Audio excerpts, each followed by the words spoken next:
हे पहा, जे त्या ठिकाणी मोर्चेकरी होते, मोर्चेकऱ्यांच्या संमतीने मोर्चा मिटवणं योग्य का अयोग्य? जर अयोग्य असेल तर जितेंद्र आव्हाड म्हणते ते, जितेंद्र आव्हाडांना फक्त राखेल टाकायचाच धंदा कळतो का? सामाजिक स्वास्थ्य महाराष्ट्रातलं शांत राहिलं नाही पाहिजे का?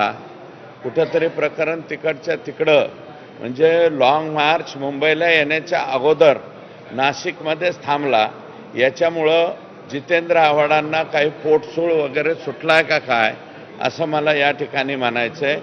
आणि जितेंद्र आव्हाड साहेब, तुम्हाला स्वतःला वाटत असेल की तुम्हीच फक्त फुले शाहू आंबेडकर वादाचे ठेकेदार आहात, तसं नाही. आम्ही सुद्धा त्याच विचाराचे आहोत, त्याच विचाराने चालतो आणि हे कुठंतरी प्रकरण थांबलं पाहिजे. हे आणि जे काही माननीय मुख्यमंत्र्यांनी परभणीच्या प्रकरणामध्ये सुद्धा सगळी बाजू पॉझिटिव्ह घेतलेली आहे, मग तुम्ही निगेटिव्हच का पसरवताय? ज्युडिशियल इन्क्वायरी लावलेली आहे.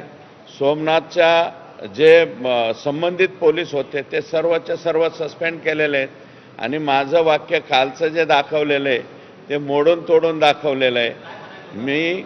मी म्हणलो होतो की जे व्हिज्युअलमध्ये दिसत आहेत त्या पोलिसांच्या वरती सस्पेन्शनची कारवाई करा, परंतु जे व्हिज्युअल्समध्ये दिसत नाही, ज्यांचा लाठीचार्जशी संबंध नाही, अशा काही पोलिसांना थोडंसं माफ करा, एवढंच त्या ठिकाणी मी बोललेलो आहे.